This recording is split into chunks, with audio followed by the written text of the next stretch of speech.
নমস্কার। আমাদের এই মেয়ের সুন্দর এপিসোডে মিষ্টি মুখে আড্ডা with Indrani and with Tanuja আপনাদের সবাইকে একটা ওয়ার্ম ওয়েলকাম জানাই। আর আমাদের সাথে একজন সেলিব্রিটি গেস্ট এসে গেছে আজকে, একজন elocutionist as well as an anchor, Goyendrila Chatterjee. Hearty welcome to Goyendrila. নমস্কার। গত কয়েকদিন ধরেই আমাদের কলকাতা কেন সারা পৃথিবী জুড়ে প্রকৃতি কিন্তু একটু উত্তপ্ত হয়ে রয়েছে। তো সেই উত্তাপ থেকে বেরিয়ে আমরা একটা সুন্দর বাইপাসের কাছে এনএক্স লাউঞ্জে এসে আজকে মিষ্টি মুখে আড্ডায় নিয়ে এসেছি কাকে বলুন তো? খুব সুন্দর একটি মেয়ে, যে একাধারে আবৃত্তিকার, একাধারে সঞ্চালনা, সবকিছু মিলেমিশে তার দুটো দিক, আবৃত্তিকার এবং সঞ্চালিকা ওয়েন্দ্রিলা।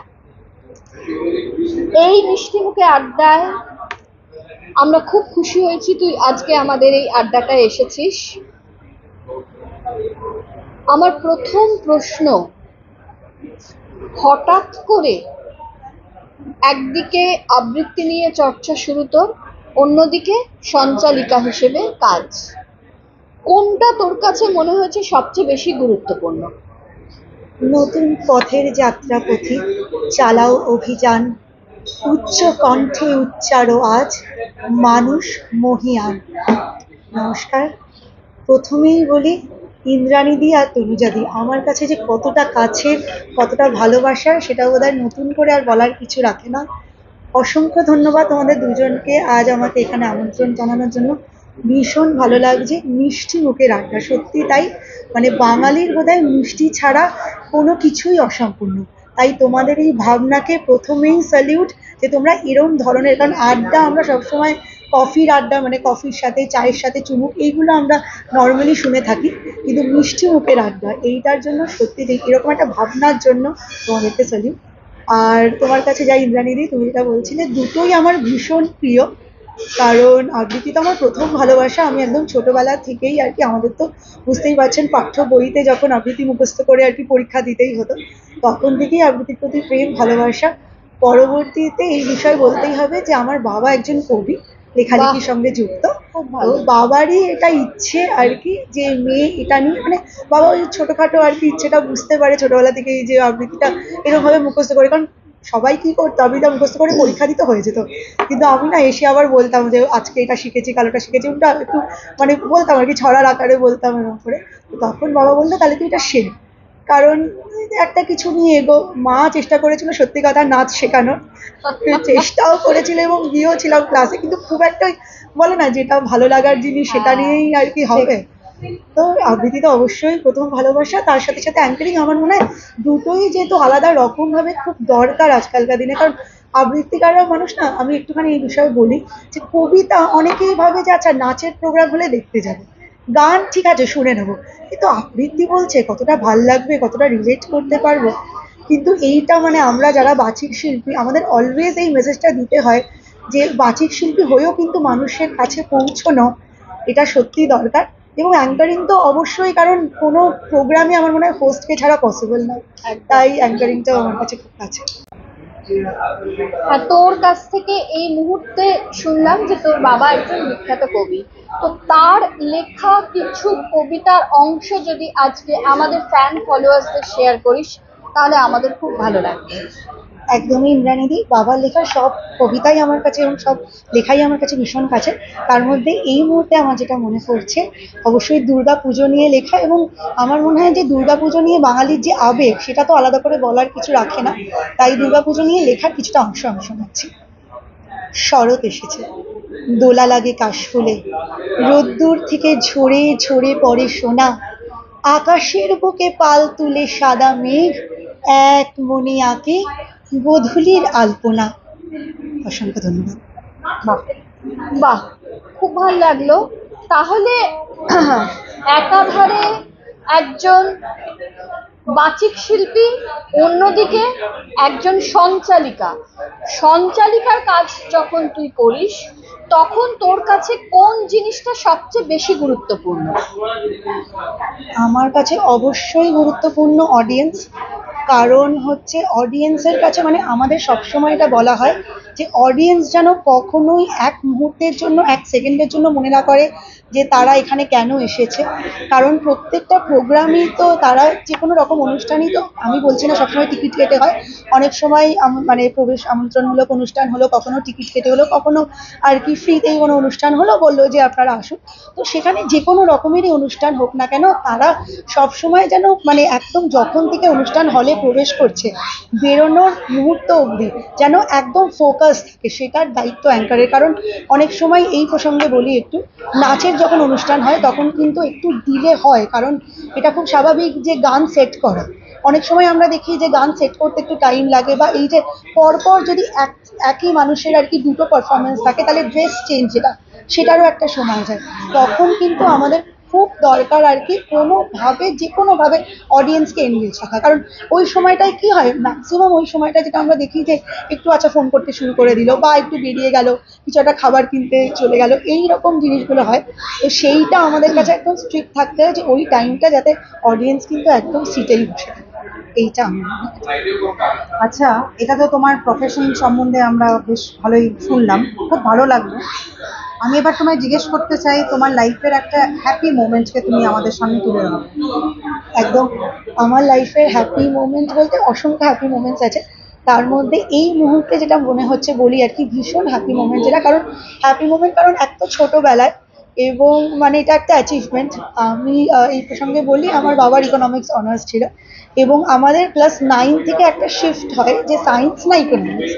তো এইটা বাবার যেহেতু ইকোনমিক্স ছিল, তখন খুব ভরসা করে আর কি না ইকোনমিক্সটা করবো। এবং স্বাভাবিকভাবে আমি ছোটোবেলা থেকে খুব একটা টিচারের কাছে পড়াশুনো করিনি, বাবা মা দেখতো খুব দরকার হলে ম্যাথসটা যেমন আর কি বাবা মা চেয়েছিল যে ও টিচারের কাছেই শিখুক, বাংলাটা টিচারের কাছে, এই তো ইংলিশ হোক, সোশ্যাল স্টাডিজ হোক, এইগুলো সায়েন্সের কোনো সাবজেক্ট হলো বাবা মাই শেখাতো।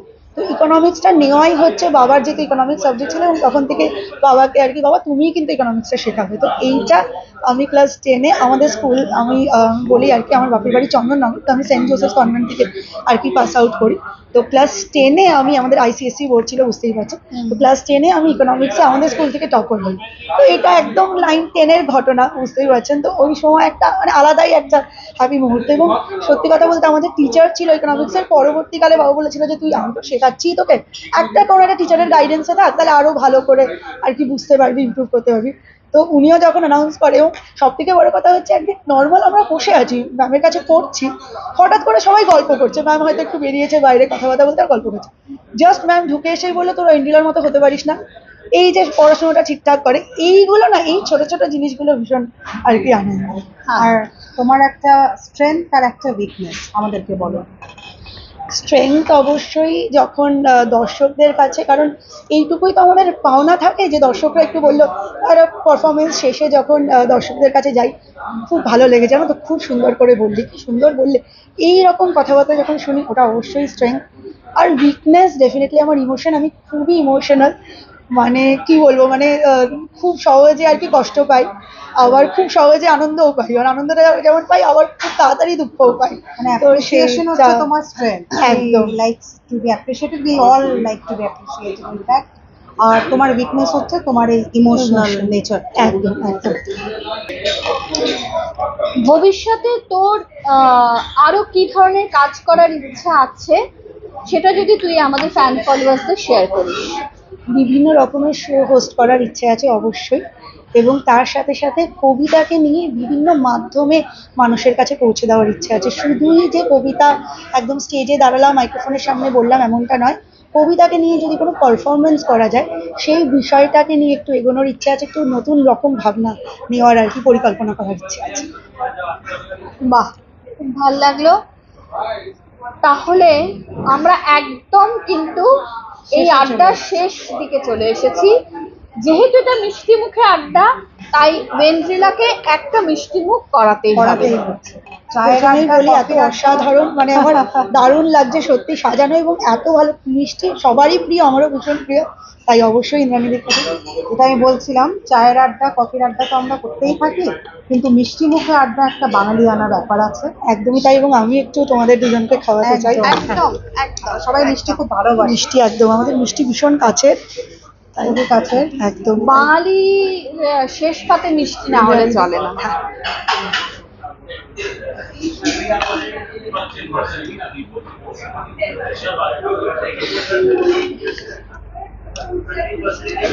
Thank you.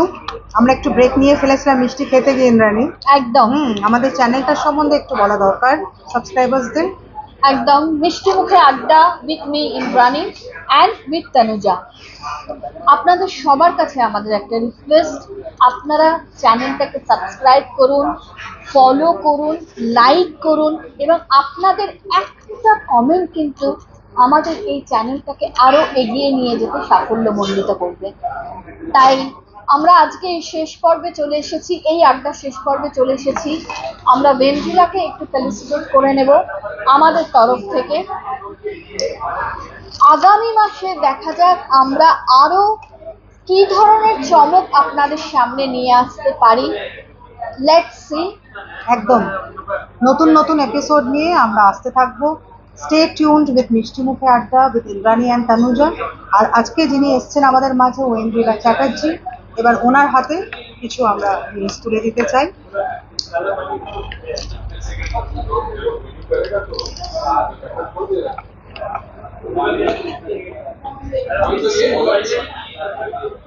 এই সার্টিফিকেটটা একটা appreciation token from our side, আর একটা এটা একটা ছোট্ট ভালোবাসার gift. Token of love from us. আর এটা হচ্ছে আমাদের সিগনেচার কাপ। সিগনেচার কাপ মিষ্টি মুখে আড্ডা। Thank you Indrani, thank you তনুজাদি। নমস্কার, ভালো থাকুন, সুস্থ থাকুন, সাবধানে থাকুন।